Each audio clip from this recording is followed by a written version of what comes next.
imagine a sound that shakes the very ground you stand on. It is not the roar of an army charging into battle, nor is it the thunder of a breaking wave. It is the sound of thousands of free men, gathered in an open field, striking their swords and spears against their shields in thunderous unison. This was the vapnatak, the weapon take, and it was the sound of Viking law being made. Welcome to 10-Minute History. I'm your host, Jake Sullivan, and today we're looking past the horned helmets and battle axes to uncover the institution that truly sat at the heart of the Norse world, the Thing. When we picture Vikings, we usually imagine brutal raiders leaping from longships intent on plunder and destruction. And while they were certainly formidable warriors, that stereotype hides a far more complex and sophisticated reality. Behind the warriors stood the farmer, and binding them all together was a society deeply, almost obsessively, concerned with law, justice, and order. This was not a world ruled by the whims of a despot king.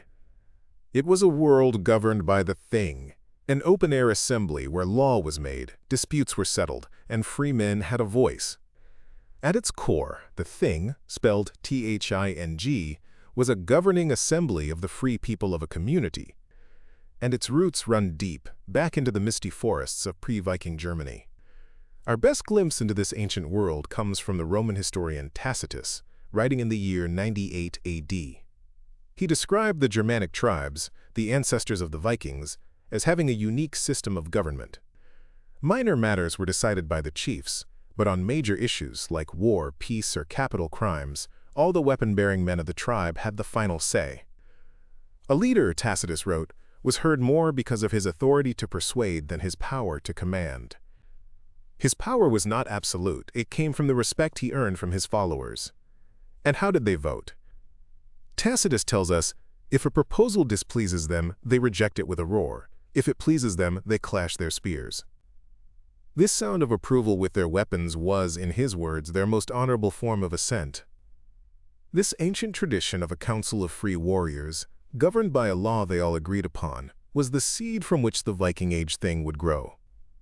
By the time the Viking Age began around the year 793, this system had evolved into a complex, multi-layered institution that ordered all of Scandinavian society.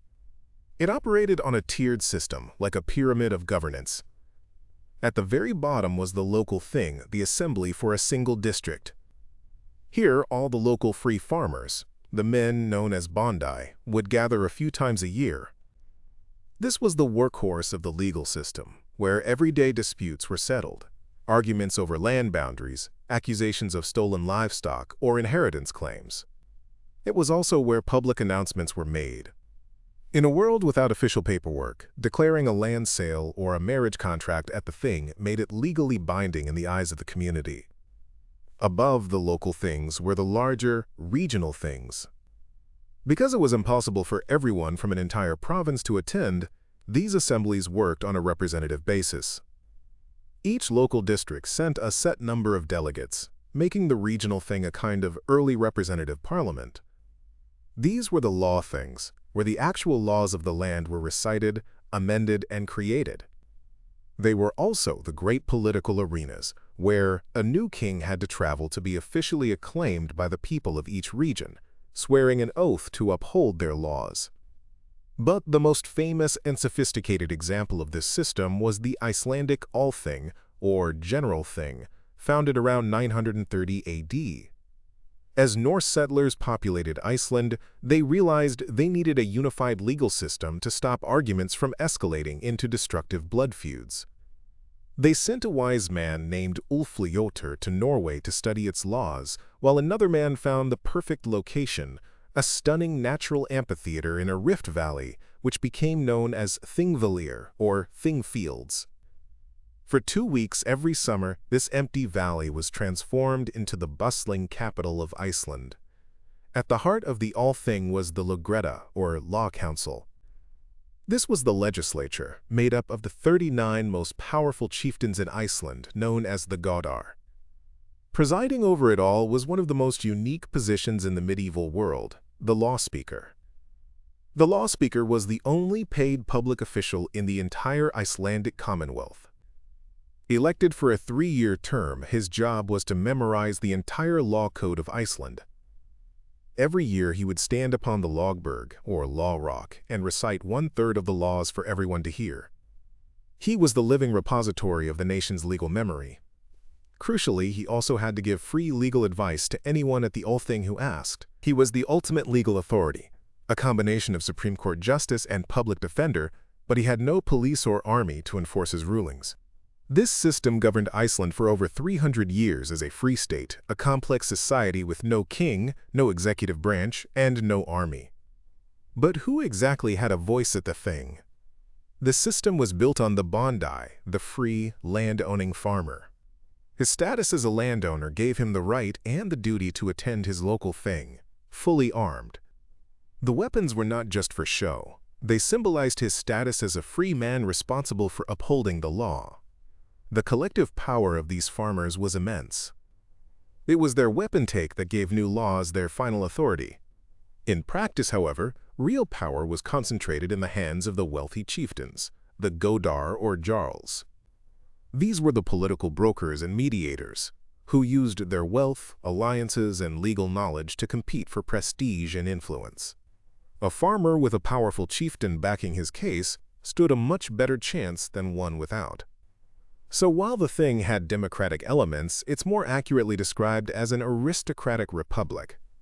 And it is vital to remember who was excluded. This Viking democracy was for the property-owning men. Women, while having more rights than in many other parts of medieval Europe, had no direct political voice. Their legal interests had to be represented by a male relative. At the very bottom were the thralls, or slaves. They were considered property, with no legal rights whatsoever, entirely outside the community of the law. So how did a legal case actually work? The process was formal, complex, and public. First, since there was no police force, the victim or their family had to prosecute the case themselves. This began with the plaintiff, accompanied by witnesses, going to the defendant's home and formally summoning him to the thing. At the trial, the judges, who were ordinary free men appointed to the case, weren't primarily concerned with what happened. Their main job was to decide if both sides had followed the exact legal procedures. A case could be dismissed on a minor technicality, like misstating a formulaic phrase in the charge. If a defendant was found guilty, there was no prison system. The most common sentence was a fine, part of a complex system of compensation known as wergild, or man price. Every free person had a price based on their social rank. If someone was killed, the killer's family had to pay the wergild to the victim's family. This wasn't about putting a price on life. It was a formal legal alternative to a blood feud, designed to restore the honor of the victim's family and prevent endless cycles of revenge. The most severe punishment was outlawry. A lesser outlaw was banished for 3 years. But a full outlaw was declared a forest man, stripped of all rights and property. He was a walking dead man who could be killed by anyone without penalty. It was a civil death and a terrifying deterrent. The Icelandic sagas, which are part history and part literature, give us dramatic illustrations of the thing in action. Around the year 1000, Iceland was on the brink of civil war, torn between traditional pagans and a growing Christian faction. At the Althing, with both sides armed and ready to fight, they made a radical decision. They turned the entire matter over to the pagan law speaker, a wise man named Thorgir. Thorgir returned to his tent, lay down and pulled a cloak over his head, remaining in deep thought for a full day and night. The next day he went to the law rock and delivered his judgment. He argued that to live under 2 different laws would destroy their society. He proposed a brilliant compromise. All Icelanders would officially become Christian, but it would still be legal to practice old pagan customs like eating horse meat and sacrificing to the old gods in private. Both sides agreed. The wapentake sounded its approval, and civil war was averted. It was a stunning example of the thing's power for peaceful conflict resolution. But the system could also fail. The famous Njal saga tells of a great trial at the Althing to prosecute a group of men for burning a family to death. The trial becomes a maze of procedural arguments and political maneuvering. When it becomes clear the case will be dismissed on a legal technicality, the plaintiff's side gives up on the law. A chieftain cries out, "Let axes and swords decide now, since the laws won't," and the Althing erupts into a full-scale battle. This shows the constant tension in Viking society. The law was a sophisticated tool designed to contain violence, but the threat of that violence was also what gave the law its teeth. The Thing and the blood feud were two sides of the same coin. So what happened to this remarkable system? Over the 12th and 13th centuries, two powerful forces changed the Scandinavian world: Christianity and the rise of strong kings.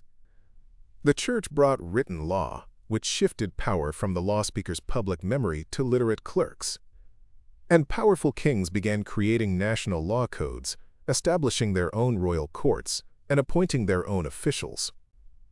The king's law superseded the law of the regional things.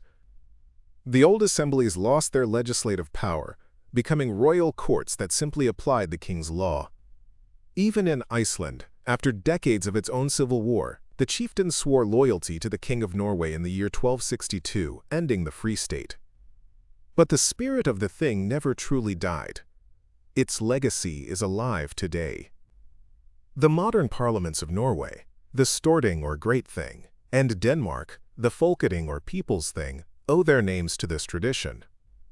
The Icelandic parliament, the Althing, is a direct and proud continuation of the assembly founded over 1,000 years ago, making it the oldest surviving parliament in the world. The core principles nurtured in those open-air assemblies, that law comes from the community, that leaders are subject to the law, and that disputes should be resolved through procedure rather than violence, became embedded in the political DNA of the Nordic countries. The Thing shatters the simple stereotype of the Viking brute. It reveals a culture obsessed with due process, a society of lawmakers and litigants who created a distinct and influential tradition of self-governance. The echoes of that wapnatak, the sound of a free people consenting to their own laws, traveled down through the centuries, a powerful reminder that a land should be built with law, not laid waste by lawlessness. So, what are your thoughts on this? Let us know down in the comments below.